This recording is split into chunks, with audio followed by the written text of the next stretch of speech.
ఆకస్మిక తనిఖీ చేశారు. గత ఏడాది రెవెన్యూ టార్గెట్ 68 కోట్లు కాగా 78% మాత్రమే పూర్తి చేశారు. అన్ని మార్గాల్లో ఆదాయాన్ని పెంచే దిశగా చర్యలు తీసుకుంటున్నట్లు డీఐజీ మాధవి చెప్పారు.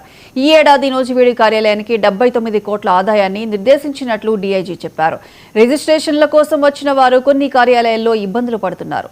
ఈ విషయాలను ప్రభుత్వ దృష్టికి తీసుకువెళ్లి నూతన కార్యాలయాల నిర్మాణం చేపడతామన్న డీఐజీ మాధవి చెప్పారు.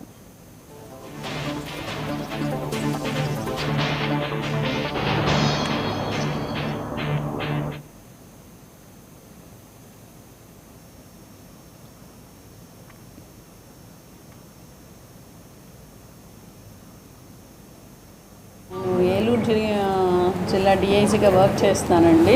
అన్ని సబ్ ఆఫీసుల్ని చెక్ చేయటంలో భాగంగా నూజివీడు కార్యాలయానికి కూడా వచ్చాను. ఇక్కడ కూడా అంతర్గత తనిఖీల్లో భాగంగా జనరల్ విజిట్ చెక్ చేయడానికి అనేసి వచ్చాను. పబ్లిక్ ఏమైనా ఇబ్బందులు ఉన్నాయా, అలాగే మనకి రిజిస్ట్రేషన్లు టార్గెట్ లాస్ట్ ఇయర్ 78% మాత్రమే అచీవ్ చేశాము. కొంచెం రెవెన్యూని పెంచడానికి ఏదైనా మార్గాలు ఉన్నాయా అని చెప్పి అన్వేషించడానికి ఏదైనా ఉందా అని చెప్పేసి అంతర్గత తనిఖీల్లో భాగంగా వచ్చాము ఆఫీస్కి. ఈ ఇయర్ అండి, ఈ ఇయర్ 79 crores అండి. సుమారు అంటే ఇప్పుడు ఏప్రిల్ 1 నుంచి మనకు ఈ టార్గెట్ అమల్లోకి వస్తుంది. లాస్ట్ ఇయర్ మనకు వచ్చేసి 69 crores, దానికి 78% మాత్రమే అచీవ్ అయ్యాము.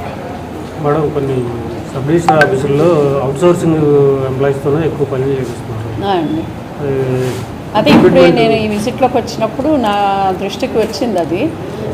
దానికి ప్రభుత్వం వారి దృష్టి తీసుకెళ్తాము. స్టాఫ్ను కొంచెం పెంచడానికి మా వంతు ప్రయత్నాలు చేస్తాము. బయట ప్రైవేట్ వ్యక్తులు అయితే ఆఫీసుల్లో వర్క్ చేయకూడదు. ఇప్పుడు నా దృష్టి తీసుకొచ్చారు. శాలరీ ఎవరు ప్రొవైడ్ చేస్తారు? అసలు వర్కే చేయకూడదమ్మా. ఇప్పుడు కంప్లైంట్ వచ్చింది, దాని మీద ఏదైనా మాకు